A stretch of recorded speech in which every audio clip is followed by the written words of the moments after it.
하나님 말씀은 마가복음 6장 17절 말씀입니다. 마가복음 6장 17절,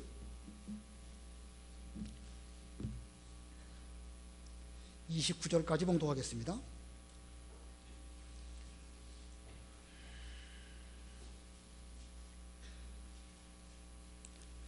마가복음 6장 17절. 전에 헤롯이 자기 형제 빌립의 아내 헤로디아 때문에 친히 사람을 보내어 요한을 붙잡아서 그를 감옥에 가두었는데 이는 헤롯이 그 여자와 결혼하였기 때문이다. 요한이 헤롯에게 말하기를 당신이 형제의 아내를 취하는 것은 옳지 않습니다라고 하였다. 그러므로 헤로디아가 요한에게 원한을 품고 그를 죽이고자 하였으나 그렇게 할 수 없었으니 이는 헤롯이 요한을 의롭고 거룩한 사람인 줄 알고 그를 두려워하여 보호하였고 또 그의 말을 들을 때에 크게 번민하면서도 그의 말을 기꺼이 들었기 때문이다. 그러다가 좋은 기회가 왔으니 헤롯이 자기 생일 잔치에서 고관들과 천부장들과 갈릴리의 지도자들에게 연회를 베풀었는데 바로 그 헤로디아의 딸이 들어와 춤을 추어 헤롯과 그에 함께 앉은 자들을 기쁘게 하였으므로 왕이 그 소녀에게 말하기를 내가 원하는 것은 무엇이든지 내게 구하여라. 그러면 내게 주겠다라고 하였다. 또 그가 그 소녀에게 맹세하기를 무엇이든지 내게 구하면 내가 내 나라의 절반이라도 내게 주겠다라고 하였다. 이에 그 소녀가 나가서 자기 어머니에게 말하기를 제가 무엇을 구할까요? 하니 그 어머니가 말하기를 세례자 요한의 머리를 구하여라 하였다. 그 소녀가 즉시 급히 왕에게 들어가서 지금 곧 세례자 요한의 머리를 쟁반 위에 담아서 저에게 주시기를 원합니다 하니 왕이 매우 근심하였으나 자기가 한 맹세들과 연회석에 앉아있던 자들 때문에 그 소녀의 요구를 거절할 수 없었다. 왕이 즉시 시위병을 보내어 그의 머리를 가져오라고 명령하였고 그 시위병이 가서 감옥에서 그의 목을 베어 그의 머리를 쟁반에 담아 가져와 그 소녀에게 주니 그 소녀가 그것을 자기 어머니에게 주었다. 요한의 제자들이 듣고 와서 그의 시체를 가져다가 무덤에 안장하였다. 거기까지 봉독하겠습니다. 오늘 본문에 보면 두 사람의 인물이 등장합니다. 한 사람은 세례 요한, 또 한 사람은 헤롯 왕입니다. 세례 요한은 선지자이고 헤롯은 그 당시에 분봉 왕이었습니다. 같은 시대에 살았던 세례 요한과 헤롯 왕이지만 헤롯은 음란방탕하다가 하나님의 선지자 세례 요한을 죽이는 이런 살인죄를 짓게 되었고 세례 요한은 예수님을 증거하다가 예수님을 위해서 순교의 길을 걸어가는 이런 위대한 선지자가 되었습니다. 그래서 오늘 제목이 세례 요한의 길과 헤롯의 길, 세례 요한의 길과 헤롯의 길이라는 제목입니다. 자, 첫 번째로 세례 요한의 길, 세례 요한의 길이 첫 번째입니다. 이 구약 성경 제일 마지막 말씀이 말라기서이지요. 말라기서 중에서도 제일 끝에 말라기 4장 5절 6절에 보면 보아라 여호와의 크고 두려운 날이 이르기 전 내가 너희에게 선지자 엘리야를 보낼 것이다. 그는 아버지의 마음을 자녀에게 자녀의 마음을 아버지에게 돌이킬 것이다. 그렇지 않으면 내가 와서 이 땅을 진멸함으로 칠 것이다. 구약의 제일 마지막 선지자 말라기는 앞으로 선지자 엘리야가 와서 하나님의 마음을 이스라엘 백성들의 마음을 하나님에게로 돌이키는 이런 사명의 선지자가 올 것을 예언했습니다. 말라기 선지자 이후 400년이 지나서 그 예언대로 엘리야의 심정을 가진 사람이 오게 되었는데 그 사람이 바로 세례 요한입니다. 세례 요한의 외침은 회개하라 천국이 가까웠느니라 이런 말씀이었습니다. 그는 거침없이 당당하게 조금도 주저하지 아니하고 회개하라 천국이 가까웠다 이렇게 외쳤습니다. 그러나 이 말을 들은 많은 사람들이 다 회개했음에도 불구하고 바리새인들과 서기관들은 회개는 하지 않고 와서 세례나 받으려고 왔을 때에 세례 요한이 그들을 대하여서 하는 말이 독사의 자식들아 누가 너희에게 임박한 진노를 피하라고 하더냐 그러므로 회개에 합당한 열매를 맺으라 이렇게 말하였습니다. 독사의 자식들아, 그 시대에 누가 감히 바리새인들과 서기관들에게 독사의 자식이라고 말할 수 있었을까? 세례 요한이니까 가능한 것입니다. 하나님의 선지자이기 때문에 그는 이런 말을 자신 있고 당당하게 외쳤던 것입니다. 이러한 세례 요한의 당당함과 또 강한 외침은 어디에서 나왔을까? 이 요한은 아비야 반열에 속한 제사장 집안이고 그의 아버지의 이름은 사가랴입니다. 제사장 집안의 아들로서 그는 제사장의 역할을 잘 감당하며 편안하게 살 수 있었습니다. 그러나 그는 천사의 계시를 통해서 자기의 본분은 장차 오실 그리스도의 길을 평탄케 하는 사명이 자기에게 있음을 깨달았습니다. 그래서 제사장 집안의 아들이라고 하는 그런 신분 다 내버리고 평안하게 사는 거 포기하고 자기 자신을 위하여 철저하게 절제하는 이런 삶을 살았습니다. 그는 광야 빈들에 나가서 살면서 거기서 메뚜기와 석청을 먹었고 또 낙타 털 옷을 입었습니다. 이 말은 그의 의식주 생활이 철저하게 절제를 하면서 하나님과 영적으로 교통하고 하나님의 뜻을 깨닫고 기도하는 가운데 하나님께서 그에게 분부하시면 나아가서 주님의 말씀을 외칠 이런 마음 준비를 하기 위해서 철저하게 절제하는 가운데 빈들에 머무는 이런 삶을 살았던 것입니다. 그러므로 세례 요한이 자신을 하나님께 바쳐진 자로서 나시린의 삶을 잘 살며 지켜야 할 모든 계명들을 한마디도 가감하지 않고 잘 지켰습니다. 이 자기에 대해서 하나님의 말씀을 철저히 지킨 선지자 바로 요한이고, 요한이 그와 같은 삶을 살았기 때문에 그의 말은 힘이 있어서 바리새인이나 서기관들에 대해서도 독사의 자식들아, 이렇게 참 무서운 저주의 말씀을 당당하게 외칠 수 있었던 것입니다.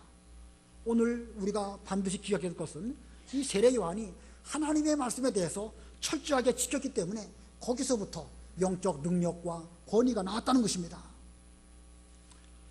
이 본문의 헤롯, 이 본문의 헤롯은 그 대헤롯이라고도 하고 헤롯 대왕이라고도 하는 그 헤롯의 아들 헤롯 안디바스입니다.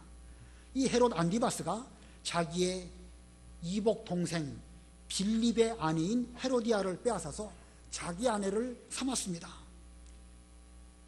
구약시대에 형이나 동생이 결혼해가지고 아이를 낳지 못하고 죽으면 그 대신 형수를 취해가지고 자녀를 낳게 하는 이런 법은 있었지만 살아있는데 그 아내를 빼앗는 것은 이건 성경에 맞지가 않습니다. 그래서 이 면에 대해서 이 세례 요한이 헤롯 왕을 책망했습니다. 본문 17절과 18절 읽어보세요. 17절 전에 헤롯이 자기 형제 빌립의 아내 헤로디아 때문에 친히 사람을 보내어 요한을 붙잡아서 그를 감옥에 가두어 두었는데 이는 헤롯이 그 여자와 결혼하였기 때문이다. 요한이 헤롯에게 말하기를 당신이 형제의 아내를 취하는 것이 옳지 않습니다 라고 하였다. 요한은 그 헤롯 왕의 잘못된 이런 음란한 생활을 책망했습니다. 그리고 그것으로 말미암아 감옥에 갇히게 되었습니다. 자, 이 세례 요한이 헤롯이 그렇게 악한 왕이라는 사실을 몰랐겠습니까? 자기가 그런 말을 하게 되면 감옥에 갇힐 수 있다는 사실을 몰랐겠습니까? 다 알았습니다. 그러나 하나님의 선지자로서 왕에 대해서도 망설이지 아니하고 바른 말로 책망했던 것입니다. 그는 자기 자신에 대해서도 철저하게 말씀을 지켰을 뿐만 아니라 선지자의 사명으로 바리새인, 서기관 말할 것도 없고 헤롯 왕이라 할지라도 하나님 앞에 옳지 못하다고 하면 선지자의 사명은 무엇입니까? 시대의 스승으로서 왕 앞에서도 담대하게 당신이 그렇게 한 것은 옳지 않습니다. 하나님 앞에 죄를 지었습니다. 회개하시오 라고 하는 말을 그는 당당하게 말했던 것입니다. 이러한 그의 행동은 그가 얼마나 스스로 말씀 앞에서 철저하게 지켰을 뿐만 아니라 그 말씀의 권위로 바리새인이나 서기관뿐만 아니라 왕 앞에서도 담대했다는 것을 우리에게 잘 보여줍니다. 그는 하나님의 선지자로서 자기 사명에 철저하게 충성한 이런 사람이었습니다. 여러분, 성경에 이 세례 요한이 무슨 놀라운 이적을 행했다라는 사실 성경에서 보신 적이 있으신가요? 성경에는 어디에도 세례 요한이 무슨 이적을 행했다라는 말씀은 없습니다. 그러나 그가 하나님의 말씀을 철저히 지킴으로 영적인 권위가 있었습니다. 헤롯 왕도 어찌할 수 없는 하나님의 권위가 요한에게 있었기 때문에 그는 당당하게 왕 앞에서도 주저하지 아니하고 이런 말씀을 전하게 되었던 것입니다. 오늘날 우리들도 하나님 말씀을 철저하게 잘 지키면서 요한처럼 걸어간다고 하면 우리에게도 하나님의 권위가 함께 하겠죠. 하나님 말씀을 철저하게 지키고 빈들에 머물면서 하나님과 영적으로 교통하는 생활을 잘한다고 하면 하나님은 오늘날 우리에게도 우리가 무슨 이적을 행하거나 놀라운 것을 할 수 없을지 몰라도 우리의 말 한마디가 힘이 있고 우리 말을 듣는 사람들 귀에는 이 말씀은 참으로 살아있는 하나님의 말씀이다, 두려운 말씀이다, 이 말씀 앞에서 내가 온유 겸손하게 받아들여야 되겠다, 이런 마음이 자연스럽게 들 수밖에 없을 것입니다. 저도 여러분도 이와 같은 권위 있는 하나님의 사람이 되면 좋겠습니다. 무슨 누구를 책망하기 위해서 이런 영적 권위가 있으면 좋겠다는 것이 아니라 그만큼 말 한마디 한마디가 힘이 있고 하나님의 능력이 있는 그런 우리가 되기 위해서는 우리 자신도 말씀을 철저하게 지키고 그 가운데 말씀이 의롭다라고 여기는 그 면에 대해서는 그 누구 앞에서도 당당하게 말할 수 있는 그런 사람이 된다고 하면 우리도 이 시대에 선지자의 사명을 잘 감당하는 그런 우리들이 될 수가 있을 것입니다. 자, 이 세례 요한과 대조적으로 헤롯 왕의 길은 또 어떠한가? 두 번째로 헤롯의 길입니다. 헤롯의 길. 이 헤롯은 세례 요한과는 정반대로 하나님의 말씀을 무시한 사람입니다. 하나님의 말씀으로 선지자가 책망할 때에 그 책망을 받아들이지 않은 사람이 바로 헤롯 왕입니다. 본문 19절과 20절 읽어보세요. 19절. 그러므로 헤로디아가 요한에게 원한을 품고 그를 죽이고자 하였으나 그렇게 할 수가 없었으니 이는 헤롯이 요한을 의롭고 거룩한 사람인 줄 알고 그를 두려워하여 보호하였고 또 그의 말을 들을 때에 크게 번민하면서도 그의 말을 기꺼이 들었기 때문이다. 예, 오늘 지금 읽은 본문을 보면 헤롯보다도 그 원래 빌립의 아내였던 헤로디아가 먼저 세례 요한을 죽이려고 하는 그런 그 마음을 품었습니다. 그러나 헤롯은 그렇게 하지 못하도록 막았다고 하고 있습니다. 왜 그랬다고 그랬죠? 요한은 의롭고 거룩한 사람인 줄 알았고 그래서 요한을 두려워했습니다. 그래서 그의 말을 들을 때에 크게 번민하면서도 그의 말을 기꺼이 들었고 헤로디아가 요한을 죽이려고 계획을 품었어도 왕으로서 그렇게 하면 안 된다 하면서 그는 이 일을 막았던 것입니다. 자, 거기까지는 좋았습니다. 헤롯이 왕으로 그와 같이 한 것은 좋았는데 문제가 무엇이지요? 세례 요한의 말을 듣기는 듣고 두려워하기는 두려워하지만 번민하면서도 끝끝내 회개하지 아니하고 그 돌이키지 않았다는 데 거기가 문제가 있습니다. 헤롯의 문제가 무엇인가?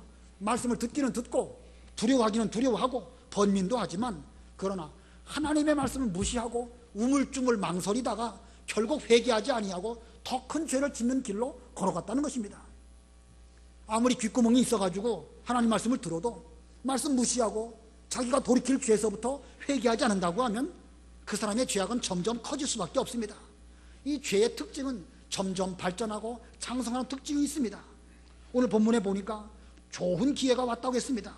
거기 21절을 보면 그러다가 좋은 기회가 왔으니 헤롯이 자기 생일을 당하여서 생일 잔치에서 고관들과 천부장들과 갈릴리의 지도자들에게 연회를 베풀었는데, 자, 좋은 기회. 누구에게 좋은 기회죠? 헤로디아가 요한을 죽일 수 있는 좋은 기회였습니다. 헤롯은 망설이고 우물쭈물하고 회개하지 않고 선지자의 말씀도 받아들이지 않는 이런 가운데 있는데 죄를 그냥 방치하니까 그 죄가 기회를 보다가 좋은 기회에 헤로디아를 통해 가지고 살인죄를 짓는 쪽으로 죄가 발전하게 되었습니다. 헤롯이 자기 생일을 당하여서 고관들과 천부장들과 갈릴리의 지도자들을 다 불러놓고 연회를 베풀었는데 그 연회 중에 헤로디아의 딸이 그 앞에 나와서 춤을 추었습니다. 그 딸은 헤로디아의 딸로 이 헤롯 왕의 딸이 아니라 빌립의 딸입니다. 그의 나이가 대략 17살 안팎으로 추정이 되어지는데 그의 이름은 살로메라고 우리 이 교회사 책에 기록되어 있습니다. 자, 헤로디아의 딸이 연회 도중에 나와서 춤을 췄습니다. 그가 어떤 춤을 추었을까요? 예술적이고 우아하고 참 문화적으로 참 그 의미 있는 고상한 춤을 추었을까? 요염하고 음란한 춤을 추었을까? 뭐 보나마나죠. 요염하고 음란한 춤을 췄겠죠. 어떤 춤일지는 모르지만 아마도 그 벨리 댄스 같은 그런 춤을 추지 않았을까. 여러분, 벨리 댄스가 원래 어디서부터 나왔는지 아십니까? 그 아라비아 지역에서부터 나온 거예요. 아라비아 지역에 사막이 많으니까 사막 위에서 춤을 출 때에 발을 막 움직이려고 하면 발이 모래로 말미암아 쉽게 그 움직이기가 어렵겠죠. 그러니까 발은 가만히 있고 뭐 엉덩이하고 가슴하고 허리만 살랑살랑 흔들면서 그렇게 추는 그 춤, 그게 벨리 댄스입니다. 그러니까 이 음란한 헤롯이 보기에 참 좋은 이런 춤인 것이 분명합니다.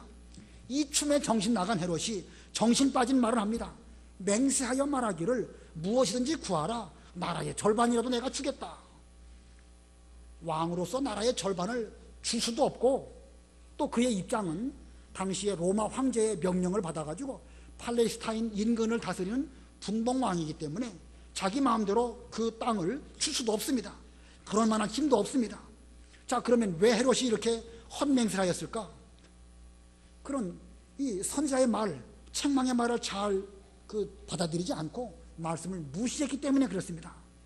그의 심령 속에 하나님 말씀이 들어있다고 하면 말씀이 그를 인도하고, 또 그 말씀으로 말미암아 죄를 멀리할 수 있겠지만 그 속에 말씀이 없으니까 말씀도 무시하고 인도도 받지 못하고, 그러다 보니까 사탄이 그 속에 들어가 가지고 헛맹세를 하도록 그의 입에 넣어준 것입니다. 이 헤롯 왕의 헛맹세를 들은 그 아이 살로메는 엄마 헤로디아에게 쪼르르 달려가서 엄마, 무엇을 달라고 할까요? 하고 물었습니다. 자, 그러니까 그 말을 들은 헤로디아는 이 좋은 기회가 왔다. 그러므로 이 헤로디아 살로메에게 세례 요한의 머리를 지금 달라고 구해라 라고 뒤에서 코치했습니다. 그리고 보면 그 어린 여자아이의 배후에는 헤로디아가 있고, 헤로디아의 배후에는 사탄 마귀가 있어서 하나님의 선자를 죽이려고 하는 이런 죄악이 거기서부터 일어나게 된 것입니다. 그래서 헤로디아의 딸은 헤롯 왕에게 세례 요한의 머리를 쟁반 위에 담아서 달라고 그렇게 말을 합니다. 본문 25절 읽어보세요. 25절. 그 소녀가 즉시 급히 25절 읽어보세요. 25절. 그 소녀가 즉시 급히 왕에게 들어가서 지금 곧 세례자 요한의 머리를 쟁반 위에 담아서 저에게 주시기를 원합니다 하니. 자, 여기 25절 말씀 가운데 지금 곧 세례자 요한의 머리를 쟁반 위에 담아서 저에게 주시기를 원합니다. 여기 지금이란 말이 중요해요. 지금. 왜 지금이란 말을 했을까? 이 헤로디아나 혹은 살로메가 볼 때에 이 헤롯 왕이 우물쭈물하는, 하나님 말씀에 대해서도 우물쭈물하고 어떤 결정을 내릴 때에도 우물쭈물하는 이런 사람인 것을 알고 있었기 때문에 지금 세례자 요한의 목을 쟁반에 담아가지고 여기서 저에게 주십시오, 이렇게 말한 것입니다. 그 연회색에 있던 사람들은 헤롯이 한 맹세를 다 들었고, 또 그 여자아이가 하는 말도 다 들었습니다. 그들은 헤롯 왕이 이러한 살로메의 주문에 대해서 무엇라고 말할까 긴장하면서 또 주시하고 있는 가운데 그 헤롯 왕이 말합니다. 26절 읽어보세요. 26절. 왕이 매우 근심하였으나 자기가 한 맹세들과 연회석에 앉아있던 자들 때문에 그 소녀의 요구를 거절할 수 없었다. 왕이 매우 근심하였으나, 우리는 헤롯이 완전히 무지하거나 하나님을 아예 그냥 나몰라라 하거나 그러진 않은 것 같아요. 적어도 근심했다는 거 보면 어느 정도는 양심도 있고 어느 정도는 이건 옳지 못한데 라고 생각하는 가운데 여전히 갈팡질팡 우물쭈물 하고 있는 모습을 발견하게 됩니다. 그러나 그는 본문의 26절에 두 가지 이유 때문에 결국 요한의 목을 베도록 명령을 내립니다. 첫 번째는 자기가 한 맹세들, 26절에 그랬죠. 자기가 한 맹세들과, 두 번째는 연회석에 앉아있던 자들 때문에 그 소녀의 요구를 거절할 수 없었다. 자, 자기가 한 맹세, 연회석에 앉아있던 자들 때문에 거절하지 못하고 결국은 세례 요한의 목을 베도록 명령할 수밖에 없었습니다. 이 헤롯 왕은 자기 속에서 역사하는 양심이나 세례 요한의 책망의 말씀, 거기에 대해서는 번민도 하고 근심도 했습니다. 그러나 하나님의 말씀보다 자기 체면을 더 소중하게 여겼고 자기 양심을 신앙 양심보다 더 중요하게 여겼기 때문에 우물쭈물하고 망설이고 갈팡질팡하다가 결국은 무서운 살인죄를 짓는 그런 길로 걸어가고 말았던 것입니다. 이거 보면 헤롯 왕은 분명히 하나님도 알았고, 물론 뭐 우리처럼 알거나 예수님을 믿는 믿음으로 알았다거나 그런 건 아닙니다. 그러나 그는 하나님도 알고 하나님의 선지자가 거룩한 사람인 줄도 알고 그의 말이 의로운 말인 줄도 알았지만 결국은 우물쭈물하고 말씀 앞에 바로 하지 못하다가 결국 거룩한 사람 하나님의 선지자 세례 요한을 죽이는 이런 죄를 짓고 만 것입니다. 자, 어쩌다가 이런 일을 했을까? 우물쭈물하고 자기 체면 때문에 말씀 위에 확고하게 서지 못하니까 결국은 이런 길을 걸어가고 말았던 것입니다. 그래서 즐거웠어야 할 잔치 자리가 선지자의 목을 베게 되었고, 그 즐거운 잔치 자리가 피비린내가 진동하는 끔찍한 자리가 되고 말았습니다. 이것이 말씀 위에 확고하게 서지 못한 우물쭈물 망설이는 사람의 결말이 이와 같은 길로 걸어가는 것을 우리에게 보여줍니다. 자, 이 세례 요한과 헤롯 왕 동시대에 살았던 이런 사람이지만 이 두 사람에게는 상당히 많은 대비된 것이 있습니다. 한 사람은 선지자요, 한 사람은 왕입니다. 뭐 왕이라고 해서 부족한 거 아니에요.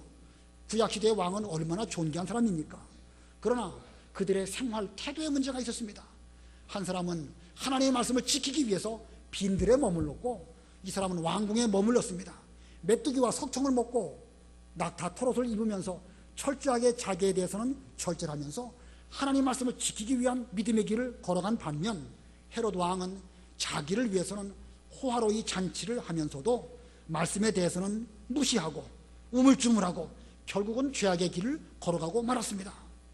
자, 이 두 사람의 이 삶, 세상에서도 상반된 길을 걸어갔지만 그들의 영원한 결말은 다시 되돌릴 수 없는 그런 영원한 갈림길로 각각 가고 말았던 것입니다. 자, 이 두 사람의 삶이 왜 이렇게 극단적으로 대비가 될까? 세례 요한의 길과 헤롯 왕의 길의 차이는 무엇일까? 거기 두 가지 원인이 있다고 볼 수가 있습니다. 세례 요한의 길과 헤롯 왕의 길의 차이는 두 가지 차이가 있는데, 그 중에 첫 번째는요, 하나님의 말씀에 대한 태도의 차이가 있습니다. 이 세례 요한은 하나님의 말씀을 철저하게 지킨 사람이라면 헤롯 왕은 망설이다가 결국 말씀을 무시하고 버린 사람입니다. 세례 요한은 하나님의 말씀을 전하다가 순교의 길을 걸어간 반면, 이 헤롯 왕은 말씀을 떠나감으로 음란하고 방탕하다가 결국 살인죄를 지었습니다. 말씀을 철저하게 지키느냐, 아니면 그 말씀에 대해서 흐리멍텅하고 우물쭈물하고 망설이느냐, 그 차이가 어마어마한 차이를 낳게 된다는 사실을 우리는 명심하고 또 명심해야 됩니다. 자, 이 세례 요한과 헤롯 왕의 길이 각각 다른 길로 나누어지게 되는데, 그 나누어지는 거, 가다가 길을 걸어가다가 나누어지는 거, 그것을 우리는 분기점이라고 합니다. 분기점. 길을 걸어가다가 이쪽으로 가면 목포, 저쪽으로 가면 부산, 그 나눠지는 그 길, 분기점이라고 하죠. 분기점과 비슷한 단어가 분수령이라는 또 단어가 있습니다. 분수령, 나눌 분자에 물 숫자에 고개령자입니다. 우리나라의 그 태백산맥이 북쪽에서부터 남쪽으로 길게 내려와 있죠. 하늘에서 빗방울이 떨어지는데 그 빗방울이 그 태백산맥 꼭대기에서 바람결에 의해 가지고 이쪽으로 가느냐 저쪽으로 가느냐에 따라서 그 물에 가는 방향은 전혀 달라집니다. 동쪽으로 가면 동해바다로 가는 것이고, 서쪽으로 떨어지게 되면 서해바다로 내려가게 됩니다. 그렇기 때문에 그 분수령은 바로 그 갈림길, 곧 분기점과 같은 것입니다. 미국에도 보면 큰 산맥이 있죠. 로키 산맥, 북쪽에서부터 남쪽으로 쭉 내려왔는데 그 물길이 비가 내려오다가 동쪽으로 가느냐 서쪽으로 가느냐, 잠깐의 이 바람결에 의해 가지고 동쪽으로 떨어지는 물방울은 저쪽 대서양으로 내려가는 반면, 서쪽으로 떨어지는 그 물은 이 동쪽에, 서쪽에 있는 태평양으로 가게 되는 것입니다. 그게 분수령입니다. 자, 이렇게 그 분수령에 의해 가지고 나누어지는 그 물은 언젠가 바다에 가서 만날 수 있을까요? 없을까요? 큰 바다에서. 뭐 당장은 대서양으로 내려가고 당장은 태평양으로 가지만 뭐 만년이 가든지 뭐 억만년이 가든지 언젠가 만날 수 있는 가능성이 우리는 있다고 보여야 됩니다. 상당히 희박한 일이지만 있다고 볼 수가 있죠. 그러나 하나님 말씀이 분수령이 되어가지고 세례 요한의 길을 걸어간 사람과 헤롯 왕의 길을 걸어간 사람은 다시 만날 수 있겠습니까? 없겠습니까? 불가능한 것입니다. 천국과 지옥 사이에는 큰 구렁이 끼어 있어가지고 이쪽에서 저쪽으로 갈 수도 없고 올 수도 없는 그 관계가 천국과 지옥인 것입니다. 그러고 보면 우리 모두는 하나님 말씀을 철저하게 지킴으로 요한과 같은 길을 걸어가는 우리들이 되어야 됩니다. 말씀을 무시하고 번민하고 우물쭈물하지 말고 자기 체면 앞세우지 말고 확고한 말씀 위에 서서 결코 악한 길로 걸어가고 이 헤롯 왕의 길을 걸어가지 말고 우리는 세례 요한과 같은 그런 길을 걸어가야 할 것입니다. 지금 그 길을 걸어갈 때인데 이때 말씀 위에 든든히 서지 못하고 왔다 갔다 하다가 보면 영원히 돌이킬 수 없는 그런 인생을 살 수밖에 없는 것입니다. 또 한 가지 세례 요한의 길과 헤롯 왕의 길의 그 차이가 무엇일까? 술에 대한 태도에 있는 것입니다. 술에 대한 태도. 하나님 말씀을 어떻게 대하느냐에 따라 가지고 자기의 생활로 여러 가지가 나타나게 되는데 그 가운데 중요한 한 가지가 바로 이 술 문제입니다. 무슨 문제입니까? 술 문제입니다. 술 문제. 이 세례 요한은 술에 대해서 어떤 태도로 살았을까? 성경을 찾아보겠습니다. 누가복음 1장 13절로 15절. 누가복음 1장 13절. 천사가 그에게 말하였다. 사가랴야, 두려워하지 마라. 하나님께서 내 간구를 들으셨다. 내 아내 엘리사벳이 내게 아들을 낳아줄 것이니 그의 이름을 요한이라고 하여라. 그 아들이 내게 기쁨과 즐거움이 될 것이며 많은 이들이 그의 출생을 기뻐할 것이다. 그가 주님 앞에서 큰 인물이 될 것이며 포도주나 독한 술로 결코 마시지 않을 것이고 어머니 뱃속에서부터 성령으로 충만할 것이다. 예, 하나님의 천사가 세례 요한의 아버지인 사가랴에게 나타나가지고 이렇게 말합니다. 두려워하지 말아라. 하나님께서 내 기도를 들어주셨다. 이제 앞으로 아들을 낳을 것인데 아들의 이름을 요한이라고 해라. 이제 큰 기쁨과 즐거움이 그 아들로 말미암아 주어질 것인데 이제 그는 주님 앞에서 큰 인물이 될 것인데 그는 포도주와 독주를 마시지 말고 또 어머니 뱃속에서부터 성령으로 충만할 것이다. 이렇게 말해줍니다. 사가랴는 그 말을 잘 듣고 그 말씀대로 그 아들 요한에게 또 잘 가르쳐 주었습니다. 누가복음 1장 76절부터 80절까지 읽어보세요. 누가복음 1장 76절. 아야, 너는 지극히 높으신 분의 선지자라고 불릴 것이다. 내가 주님보다 앞서가서 그분의 길을 예비할 것이며 그분의 백성에게 죄 용서를 통한 구원의 지식을 전해줄 것이다. 이것은 우리 하나님의 긍휼히 여기시는 심정에서 온 것이니 이로 인하여 떠오르는 해가 높은 곳에서부터 우리에게 임하여 어두움과 죽음의 그늘에 앉아있는 자들을 비추게 하셔서 우리의 발을 평화의 길로 인도하실 것이다.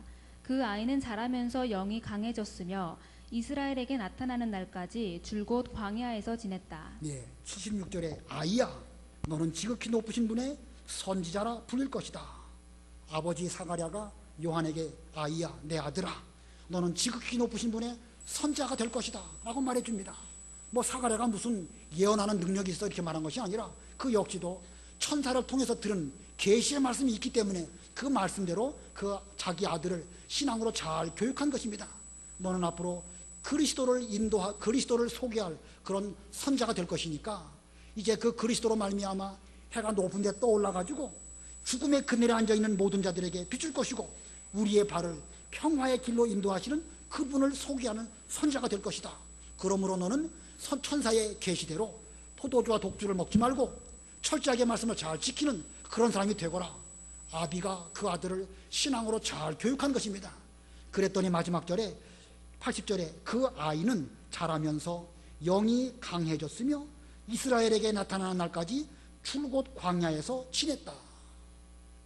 요한 역시 그 아비를 통해서 받은 신앙적인 가르침을 잘 듣고 광야에 머물면서 포도주와 독주를 마시지 아니하고 메뚜기와 석청을 먹으면서 낙타 털옷을 입고 철저하게 자기 절제를 잘하면서 말씀을 잘 지키는 이런 사람이 되었기 때문에 그는 영이 강해졌고 이스라엘에게 나타난 날까지 계속 말씀을 잘 지켰기 때문에 바리새인과 서기관들에게 대해서도 독사의 자식들아 라고 담대하게 외쳤고 헤롯 왕에게 대해서까지도 담대하게 말씀을 전하는 이런 길을 걸어가게 됐던 것입니다.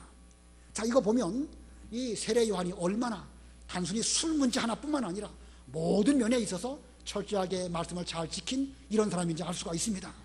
자, 그러면 또 헤롯은 어떤 사람인가? 성경에 헤롯이 술을 먹었다는 그런 사실을 분명하게 나타나 있지 않습니다. 근데 오늘 본문을 보면 이 연회를 베풀었는데 그 연회 가운데에서 여러 가지 일들을 말씀하고 있습니다. 여러분 생각에는 그 연회를 베풀면서 그 가운데 술을 먹었을까요? 안 먹었을까요? 뭐 성경에는 분명히 기록되어 있지 않습니다. 성경에 없으니, 성경에 그런 말씀이 없으니까 알 수 없다, 그렇게 말할 수 있을까요? 물론 성경에 없는 말씀에 대해서 함부로 말하는 것은 조심스럽습니다. 그러나 헤롯 왕의 생일잔치에 만일 술이 없었다고 하면 오늘 본문과 같은 이런 결과가 이렇게 일어나서 비참한 지경까지 발전하지는 않았을 것입니다. 술 먹었으니까 음란한 춤을 추게 되었고, 술 먹은 눈으로 음란한 춤 춘 걸 보니까 정신을 못 차리게 되었고, 정신을 못 차리는 혼미한 상태가 되니까 헛맹세, 헛소리, 정신 나간 소리를 하게 되었고, 결국 분별력을 잃어버리고 선자를 죽이는 무서운 죄를 짓게 되어서 결국 쟁반에 세례 요한의 목을 담아서 주는 이런 명령을 하게 된 것입니다. 기분 좋게 술을 먹었는데 결국 그 연회장은 죽음의 공포의 도가니로 편하게 되고 말았던 것입니다. 자, 이거 보면 이런 헤롯 왕이 왜 이와 같은 짓을 하게 되었을까? 여러 가지 그 앞뒤의 문맥을 유추해 볼 때에 그는 그의 아비 그 헤롯 대왕에게로부터 정치적인 야욕, 술수 이런 것들을 보고 배운 사람이 아닐까 그렇게 생각하고, 그런 가운데서 겨우 보고 배운 것이 술 먹고 방탕하고 음란하다가 결국 사람을 죽이는 그 대헤롯도 예수님을 죽이려고 하지 않았습니까? 그래서 베들레헴 인근에 있는 2살 아래 되는 모든 사람들을 죽이지 않았습니까? 바로 그런 것들을 그 아비로부터 보고 배운 것입니다. 자, 그러고 보면 하나님의 말씀을 철저하게 지키는 것과 술 먹는 것 서로 관계가 있습니까? 없습니까? 술 먹는 것과 말씀을 지키는 것 관계가 있습니까? 없습니까? 없다고 그런 것 같기도 하고 있다고 그런 것 같기도 하고 이거 뭐 너무너무 정확하게 관계가 있습니다. 너무너무 관계가 있습니다.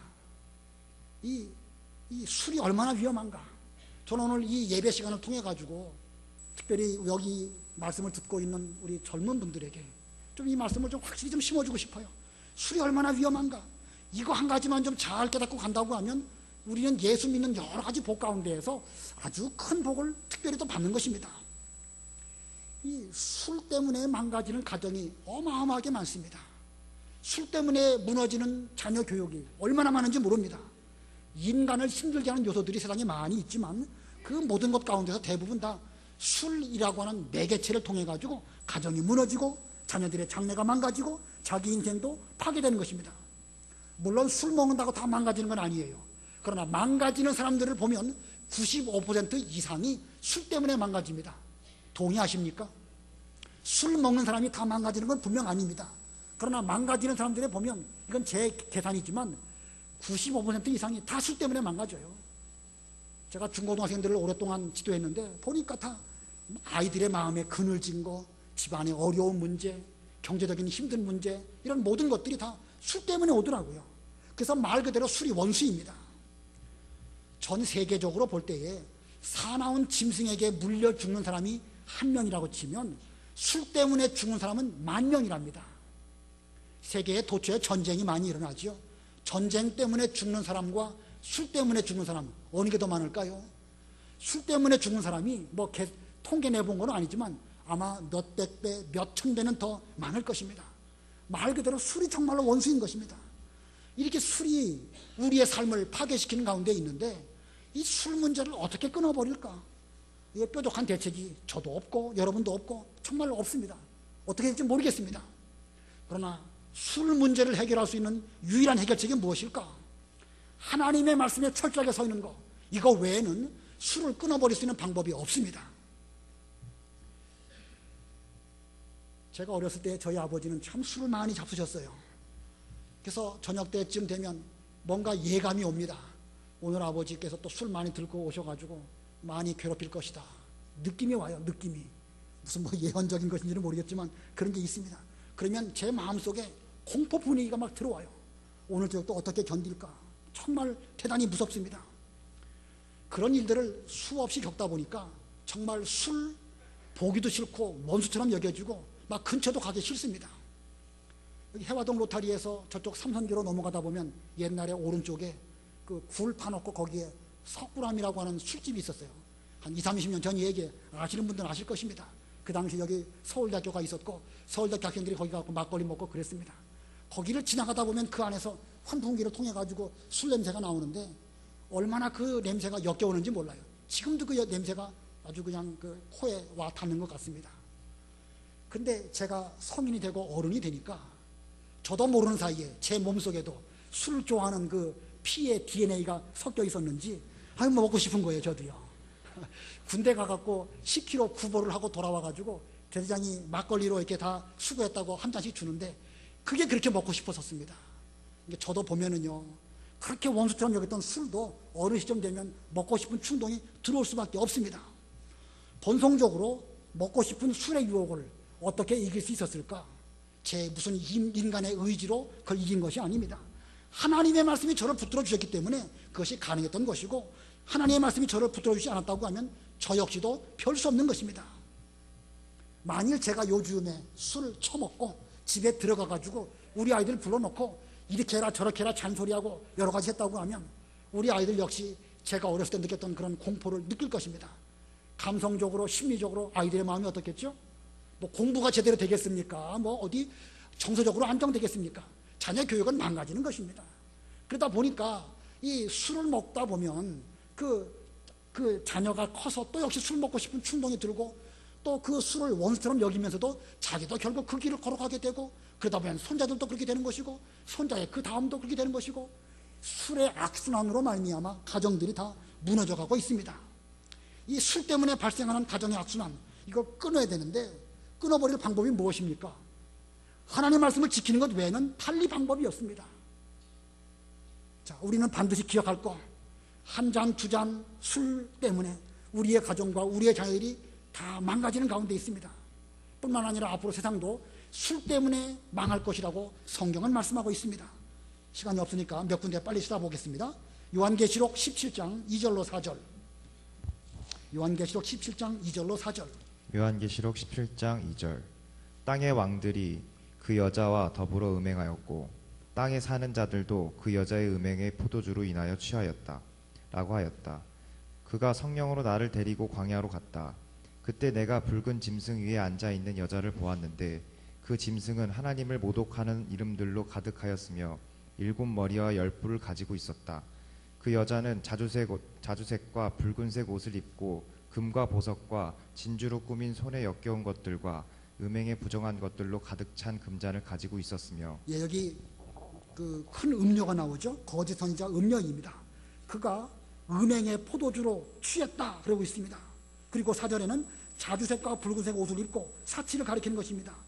금과 보석과 진주로 꾸미고 손에 역겨운 것들과 음행에 부정한 것들로 가득 찬 금잔을 가지고 있었다. 음행과 더불어 방탕하고 또 그 금잔에다가 포도주를 잘 담아가지고 먹게 함으로 사람들을 다 망하게 하는 그런 길, 이것이 곧 거짓 선지자인 이 음녀가 그런 짓들을 하는 것입니다. 그래서 우리는 거기서 나와야 됩니다. 요한계시록 18장 2절로 3절 읽으세요. 요한계시록 18장 2절. 그가 힘찬 음성으로 외쳐 말하기를 무너졌다 무너졌다 큰 바빌론이여, 이 성은 악령들의 처소와 온갖 더러운 영의 소굴과 더럽고 혐오스러운 온갖 새들의 소굴이 되었다. 이는 모든 나라가 그 여자의 음행의 진노의 포도주를 마시고 땅의 왕들이 그 여자와 더불어 음행하였으며 땅의 상인들이 그 여자의 호화로운 사치로 치부하였기 때문이다 라고 하였다. 예, 이 음녀의 무서운 그 포도주에 왕들도 취하고 모든 나라들도 취하고 상인들도 거기에 또 취해가지고 호화롭고 음란하고 방탕하고 결국 망하는 길로 걸어가는 이런 것이 말세에 일어날 일들입니다. 그러면 여기서 어떻게 될 것인가? 요한계시록 18장 4절 우리 다 같이 읽습니다. 18장 4절 시작. 또 내가 하늘로부터 다른 음성을 들었는데 그 음성이 말하였다. 나의 백성아, 너희는 거기에서 나오너라. 이는 너희가 그 여자의 죄악들에 가담하지 않고 그 여자가 받을 재앙을 받지 않게 하려는 것이다. 나의 백성아, 거기서 나오너라. 하나님의 백성들인 여러분들은 이 음녀의 그 진노의 포도주에서부터 더 이상 취하지 말고 나와라고 말씀하고 있습니다. 나오지 않으면 사치와 방탕으로 말미암아 결국 죄악된 길로 걸어가게 되는 것이고, 오늘날 하나님의 책망 듣지 않고 오늘날도 선자를 죽이는 이런 죄악된 길로 걸어갈 수밖에 없는 것입니다. 반드시 나와야 됩니다. 우물쭈물하고 망설이다가 보면 결국 우리들도 그런 길을 걸어가게 되는 것입니다. 술 먹으면 안 되는데 교회에서 듣기는 들었는데 이거 뭐 그런 자리에 한 번, 두 번 가다 보면 우물쭈물하다가 인생 다 망가뜨리고 나중에 가갖고 선자를 죽이는 그런 죄악에 빠질 수밖에 없습니다. 하나님 말씀에 대해서도 우물쭈물하지 말고 확실히 지키고, 술 문제에 대해서도 우리는 단호해야 됩니다. 내 당대에 이 술 문제를 끊어버리지 않는다고 하면 그 집안에 내려오는 그런 그 술 악순환 끊어버릴 수가 없습니다. 말씀 외에는, 하나님이 붙들어 주신 것 외에는 이 술 문제를 끊어버릴 방법이 없는 것입니다. 잘 기억하셔야 됩니다. 우리가 뭐 어쩌다가 한 번, 두 번 술 먹는 것이 어떤 계기가 되면 그것으로 인해 가지고 술 먹고 그러다 보면 어떤 그 인생이 덜컥할 때 살다 보면 그런 일이 있죠.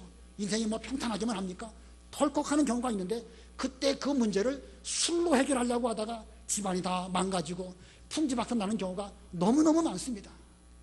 우리들만큼은, 우리 자녀들만큼은 그렇게 되지 않도록 하기 위해서는 먼저 우리가 말씀 위에 든든히 서서 술 문제를 내가 끊어버리지 아니하면 우리 자녀들도 술의 공포, 술의 해악에 헤어나지 못하고 결국 망하는 길로 걸어갈 수밖에 없음을 성경이 우리에게 말씀하고 있으니까 바라옵기는, 특별히 이 젊은 분들, 요즘은 남녀 불문하고 모든 분들 다 술 문제에 대해서 우물쭈물하지 말고 단호하게 끊어버림으로 우리의 가정만큼은 말씀 안에 거하고 우리의 자녀들만큼은 안전한 믿음으로 잘 양육하시는 여러분들이 다 되시기를 바랍니다.